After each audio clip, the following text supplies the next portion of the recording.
Hello, everyone, and inside today's Locked On Canadiens, it is part 2 of the mega. Sorry for going a week without doing a mailbag episode.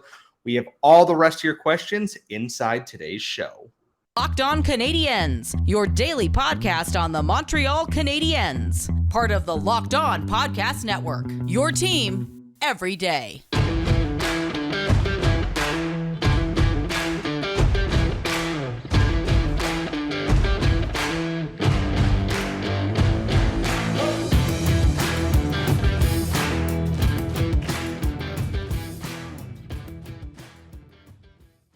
Hello, everyone, and welcome to episode 677 of Locked On Canadiens. As always, thank you for making us your first listen. If you're listening wherever you get your podcast, or your first watch if you're watching us on YouTube.com. And today's episode is brought to you by BetOnline. BetOnline has you covered this season, more props, odds, and lines than ever before. BetOnline, where the game starts. And just to pull back the curtain a little bit, we are recording this Tuesday night. We got so many questions for our mailbag last week that we had to push back due to the Sean Monahan trade and its 7,000 conditions that we are still working our way through. We broke it up into 2 episodes this week for all of you. You'll be hearing this on Friday. If anything happens between the time we're recording this, 9:01 p.m. Eastern on Tuesday and the weekend, we will have a bonus episode. Don't worry, Locked On Canadiens will not abandon you without covering all of that. I am one of your hosts. I am Scott Matlin. I'm joined, as always, by the active stick, Laura Saba. And Laura, we have so many more questions to get into. So how are you feeling? And let's dive right into it. So I'm ready to go. Our first question comes from Cody Plourde, who on Twitter sent us the picture of Philippe Méchar's thighs, and said that he's going to be Marty's favorite in no time. And that's what he's reiterating. It'll definitely speed up his call up to Montreal. And I absolutely agree. Like, those thighs do rival Marty St. Louis. Questions for the mailbag. What do you think the Atlantic Division will look like at the end of the year? Who's first, second, and third? I know we talked a little bit about this in a previous mailbag, that we still think it's going to be some form of Tampa, the Leafs, and either Florida or Boston, anywhere in that top 3. And then after that, Boston could fall off hard just because they're missing Marchand. They're going to be missing Pasternak. They're going to be missing McAvoy to start the season. Goaltending's a little unsteady, but at the same time, David Krejci is back. They have Patrice Bergeron.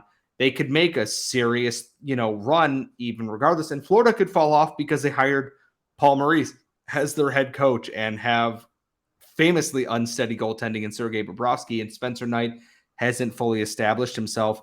All I can really tell you is top 1-2 feels like it's going to be Tampa and Toronto until someone wrestles that away from them. And the next question, this is an interesting one, and I wish I'd prepared, and you'll see why in a second. With the new regime, it feels like a new team next year. Should Montreal change their goal song? If so, what song would you both pick? So, spoiler alert, I did see this question a while ago, and then I was like, I'm going to think about it later. And then I didn't think about it later. And then I saw the question again, and I was like, I should have thought about it when I said I would. My thought's simple. Custom goal songs for each player, because that's the fun way to do it. Honestly, the Sabres did it. The Canucks have done it. I think it's really fun to do that. I'm a sucker for the old goal song, the one that was called the goal song. I would really not be opposed to that coming back at all. But outside of that, just, do custom goal songs. It's fun. Just do it that way. It's so much more fun to do it that way, and it always has been. Okay, so hear me out. Tanking team, Highway to Hell. I mean, I can get down with that. I mean, the thing is, I know, it sounds like a bad choice, but imagine it playing when they score the goal, right?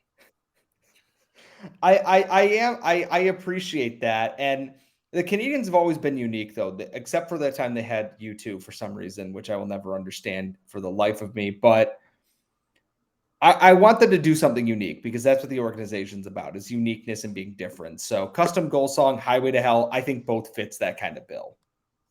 Randy Hansen, our friend, asks us, how long before we hear Drouin, Hoffman, and Byron getting moved?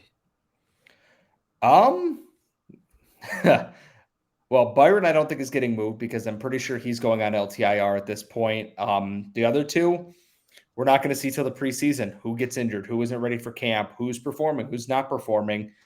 I don't think you'll see some of these names moved until at least part of the way through the preseason. You know what's interesting? I'm going to say this real quick because I know we've got so many more questions to get through. But what's really interesting is that with so many players moving for future considerations, including Sean Monahan, Hoffman has not yet been moved for future considerations. And that to me has been really, really interesting.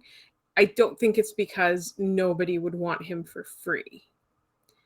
I think that there are teams that would want him if they don't have to give anything up for him, and he still has not been moved. So that to me is something that is really, really interesting. Anyway, I personally think that these will be resolved before the preseason, and Paul Byron is probably going to be back, but moved very, very rapidly to a front office role.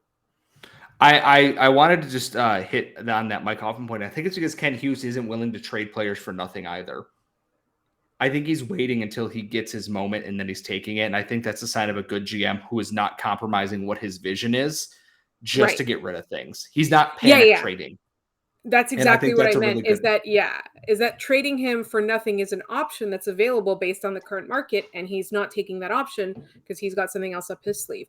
All right. Randy Hansen, last question for this segment. With Monahan in the fold, who's the real loser from last season's roster? What do you reasonably expect from the centers in average points this season? So Nick Suzuki, I think people ask us this all the time. And every time we say something, it's either too low or too high. So Scott, I'm going to put you on the spot once again. How many points for Nick Suzuki? If the power play is functioning, 75 to 80. Okay. Christian Dvorak, defensive role. If he hits 45, I think we're laughing. Same with someone like Kirby Dach. I think, honestly, Dvorak is the biggest loser in all of this just because he doesn't really have a role right now. And we might just be overthinking the whole Sean Monahan thing right now. It's all very clouded. We have 3 centers that we assume are sticking on the roster. Evans, who has term, Dach, who they traded for, and Nick Suzuki. We don't know where Monahan's going to go. We don't know where Dvorak's going to go. We don't know Evans going to go to the wing. It's a lot up in the air. I think they like Jake Evans in that role, but I also think they know he can play effectively as a winger as well. He did in the playoffs before the coward Mark Scheifele took his head off like a coward.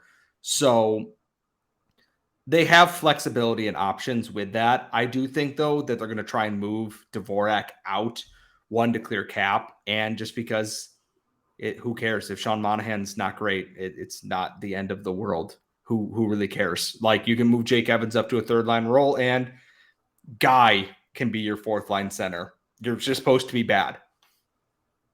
Your lineup is full of some guy. Some guy. Or Guy. We are the Montreal Canadiens after all. So I really hope that joke lands. We have so many more mailbag questions coming up in our next segment. But first, a word from our sponsors at betonline.net. They are the fastest and easiest way to check in on all your betting needs. Find all your favorite sports and events at the #1 online source for all odds, lines, and games. You can get reviews and news from every league, the MLB, NFL, NBA, NHL, combat sports, esports, even golf. They have all your wagering info, live in-game betting, scores, podcasts, breaking news. They have you covered. So head to BetOnline today or use your mobile device to learn more about the action happening right now. BetOnline, where the game starts. We are back. Oh, sorry. I interrupted you. I was going to tell them if you want to send mailbag questions at LO_Canadiens or LockedOnCanadiens at gmail.com.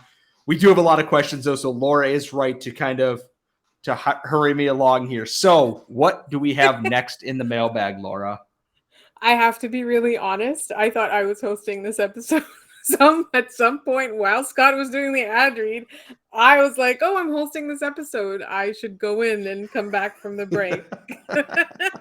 We are doing great over here. This is a professional podcast, and we will be back to professionalism after we've had any amount of sleep, which we have not had in like 6 years.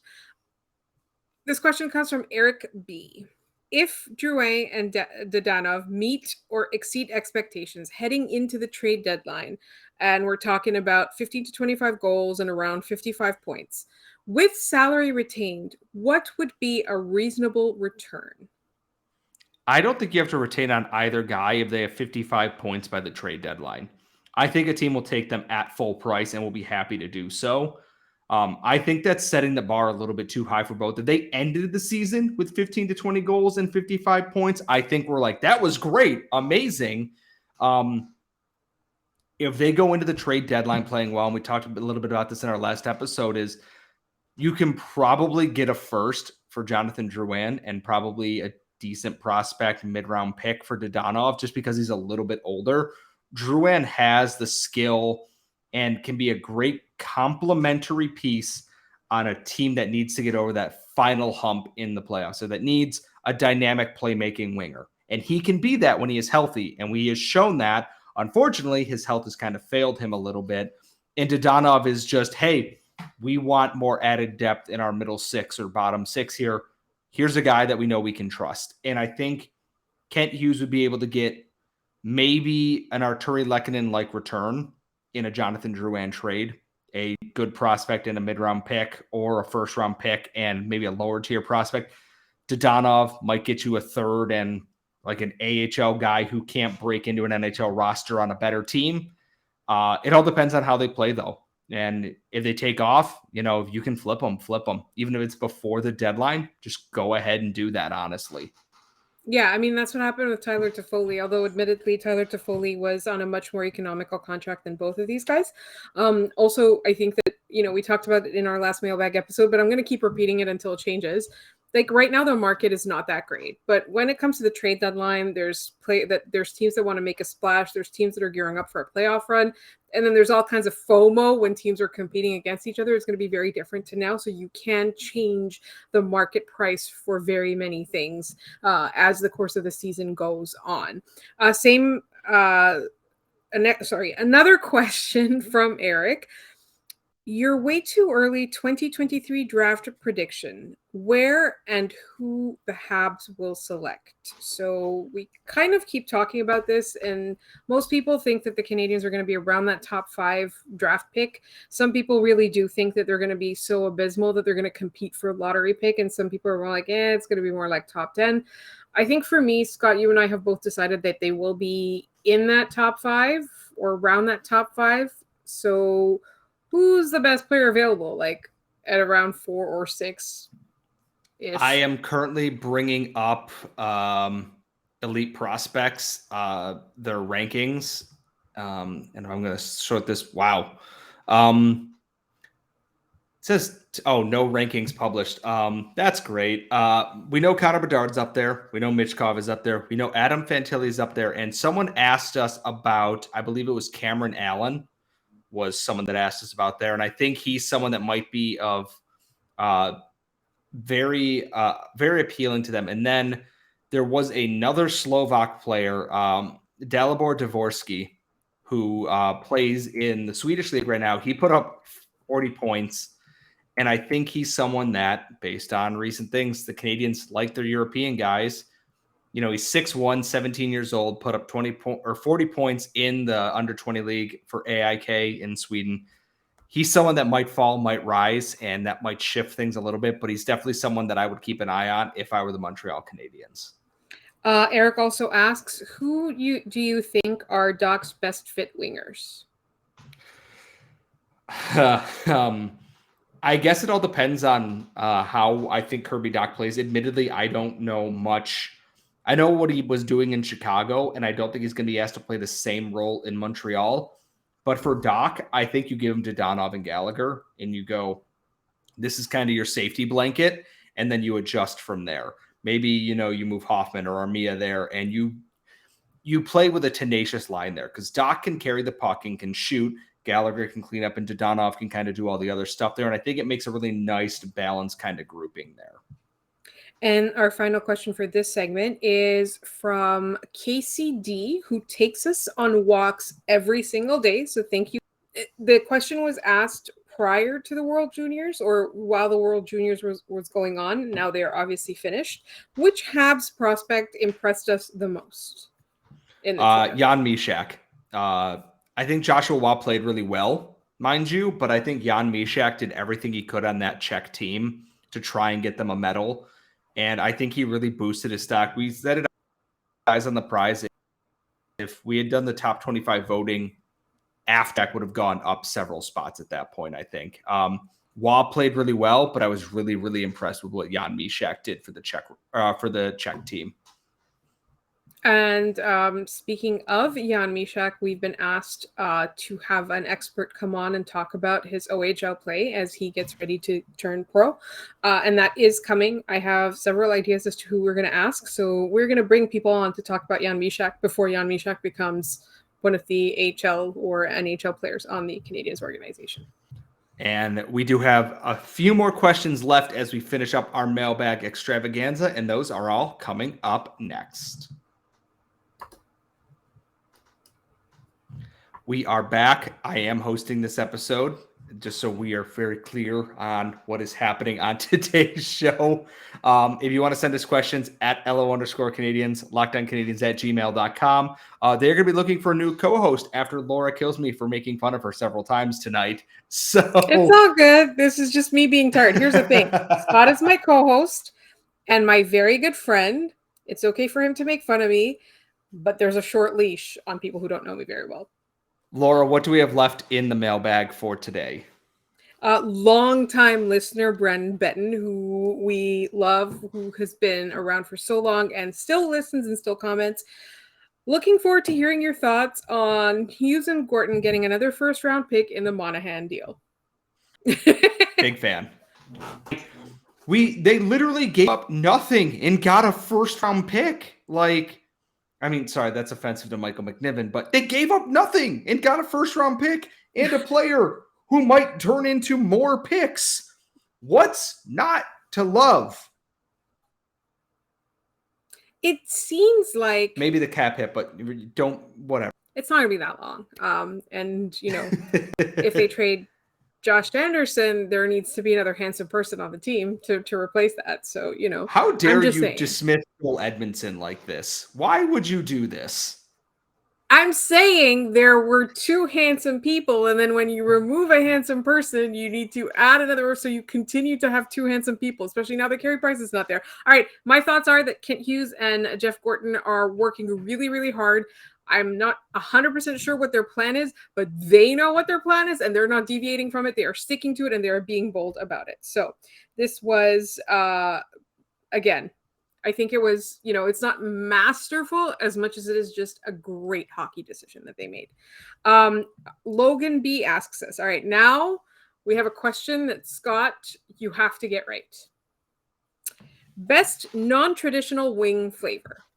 For me, it's tossed half barbecue, half honey mustard, then finished in the grill to caramelize the sauce. I would also accept butter chicken. So this is Logan, not me. Scott, best non-traditional wing flavor. And you live in Buffalo, so you cannot mess this up. Let's see. I was going to say garlic parm's traditional, barbecue, mild, medium, hot. I'm going to say a good Thai chili, nominal. I also, at Bar Bill in East Aurora, they do a honey butter barbecue that is to die for. I don't know if that counts as non-traditional or not, but I think a good Thai chili is absolutely phenomenal. I've never had a butter chicken wing before, though, and now I'm extremely intrigued by the idea of this, and I want one butter chicken and chicken wings now, which is just terrible because it is 9:30 at night when we are recording this. All right, so I've got one. This is actually from the Birdhouse Wingery and Bar in Montreal, so I am not inventing this out of my mind. They've actually got some really good ones. There's cacio e pepe, which is kind of traditional because it's like Scott said, you can consider that. The one that I like is smoked apple habanero. Ooh. I think it's got sweetness, it's got smokiness, and it's got spiciness, and they're so good at what they do. At this place, and this was free advertising, so please call our people, Birdhouse, and for more advertising. But that is my favorite non-traditional wing flavor, and we've got a couple more questions. One of them, okay, so this is a few questions from from Patrick Bexell. I'm going to ask these questions and then I'm going to tell him to come on the show and answer these questions. Here are the questions in case you want to take a stab at them, Scott. But I think this is a cue for us to invite Patrick Bexell on. It's been, the last time we had him on was the Olympics. Can Adam Engstrom break into, is it Rugla this year? I believe it's Rogla. Yeah. Rogla, yeah. Yesterday I tried to pronounce Sweden in Swedish and my sister laughed at me for like 20 minutes. So I'm not good with the pronunciations. But yes, Adam Engstrom break into Rogla this year. Well, I'm looking at their lineup. Rogla. Patrick will definitely correct one of us in the morning, likely me. I'm looking at their defense, and their defense isn't exactly loaded with high-end names that I recognize, but there are a lot of veterans in there. William Wallander, who is a Detroit prospect, is 20. Engstrom's the youngest guy in the defensive group by 2 years, and one of the youngest guys on the roster alongside Marco Kasper and William Stromgren. I think he's got a chance, and I think he's got the skill set to make it happen. But at the same time, if he has to play or if he gets loaned to, either a team in Allsvenskan or another team that might have space for him, and then he comes back, there's no real shame in that. He's still young, and it's not a step back. He's someone that I am very interested in. He had 28 points in 45 games for Djurgården's under-20 team last year. And he's someone I don't know a lot about and someone I'd like to know more about. So he's someone that I'm very grateful we have Patrick in Europe to tell me about him. And I can, keep all of you updated on this show when we can't have Patrick on. So. Will Frederick Disho play more than 20 games for Frölunda? Yes. I'm going to say yes, just because I'm guessing they, like I said in our previous one, they'll probably split it 1A, 1B until someone takes the net. And I think Disho's got the talent to do so. If he doesn't, I know we say this a lot with prospects. Please don't panic, people. Please don't panic. If it doesn't, immediately go to plan. Please, please, please don't do that. What is the highest expectation for Oliver Kapanen and Petteri Nurmi? Petteri Nurmi turning into like a safe, like bottom pairing NHL defenseman, I think would be a huge boon for his pick. And Oliver Kapanen, I said it in the last show, if he can carve out a middle six role on his team next year, great. It's the ball's in his court to do so. I think he has a talent to do so.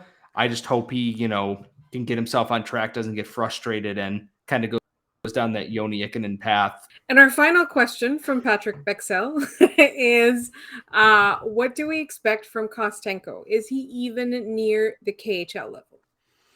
I truly don't really know. The KHL is hard to follow based on just everything that's been going on with the war in Ukraine. And Kostenko, I believe, just transferred to Kunlun Red Star, which, based on what some people from Europe said, is not a good career sign. He's leaving Spartak Moscow, which is one of the bigger teams, maybe not the biggest, but one of the bigger ones. I don't expect much from him. If he becomes anything, great, but my expectations are low, and they might just let his contract rights kind of go, honestly. And I don't think anyone would even really notice at the end of the day. Yeah, I think I'm just going to agree with you there because, again, you and Patrick are way more well-versed in this stuff. So we've got a question from our old friend Andrew G. And this was right after the news about Price happened. I now has sad. How make better? Well,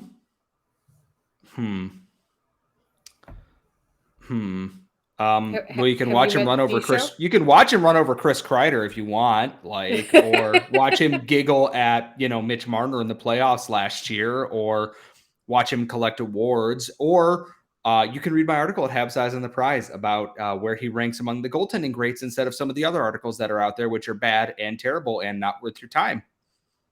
Yeah, that's the thing that I managed to avoid because of the wedding. I managed to avoid all the Carey Price discourse. But if you don't think he belongs in the Hockey Hall of Fame, then I don't understand you, because he's not just, it's not the NHL Hall of Fame. It is the Hockey Hall of Fame. And that's all I'm going to say about that. People think he's overrated are incorrect. People who think like he didn't win anything for his team. They're like, literally, he was the only player on the team sometimes that functioned. I am about to start getting really angry, so I'm going to move on to our final two questions. Our friend Paul Bradshaw asks a mailbag question. What's worse, Brad Marchand missing or barely moving the puck in a shootout, or Patrick Stefan whiffing on an empty net? Hot take, Patrick Stefan missing the empty net isn't as bad because the Stars won that game in overtime. Brad Marchand missing the puck was a loss. That lost his team the game, making it worse. And the Patrick also, Stefan it involved one, Brad Marchand, right? Also, it yes. involved the Boston Bruins and Brad Marchand, and I cut you off. So you were saying Patrick Stefan what? I was going to say, it's infamous because of how bad it was in Ray Ferraro's call about how he should be ashamed of himself. But the Stars won that game afterwards. Yeah, it's embarrassing, but they still won and they can laugh about it. You lost to the Flyers, and their fan base is going to let you know every single time you play. And simple as that. And Marchand almost did it again in Montreal this past season when he was awarded a penalty shot against the Canadiens after Mike Hoffman played defense once. So I think Marchand's is worse. Defense once. One time, and he got called for a penalty. Anyway, in parentheses, another one. One time. I'm not gonna rant about that again, though. I don't have the energy for it. And our final question comes from Paul Bradshaw. Thoughts on this meme relating to the podcast's official snack? Our official snack is charcuterie because we fancy like that. Charcuterie because a generation raised on Lunchables is trying to be cool. How dare you, meme? It's not incorrect. It's not incorrect. The thing is, we're not trying to be cool. Charcuterie is cool. I just like cheese and meat. Sue me. And it's what's not to like? And it's served on a platter with some fruits and nuts, and I can eat it while drinking wine. Fight me. And the fancy I crackers. Don't care. And the fancy crackers. Yes. Oh, I saw this on Instagram. I can't remember who it was. It's people putting buttered radish on their charcuterie plate, and I didn't realize until I looked this up that the French eat their radish with butter, and that's probably why they like radish and the rest of us don't. I know. No. I haven't tried it yet. No. Anyways, before we spiral too far, that was our last mailbag question, Laura. That was our last mailbag question. These episodes are really off the rails. I promise you that we are truly a professional podcast. I promise nothing. I swear. If you want to follow this very professional podcast, we are on Twitter at @LO_Canadiens. As always, you can send us questions there or at lockedoncanadiens@gmail.com. Subscribe on YouTube, please and thank you. Follow Laura at The Active Stick. Follow myself at Scott Matla. And when you're done checking us out, please check out Locked On NHL, where they will hit you up with all the news and analysis from our local experts. And we will see you all next time.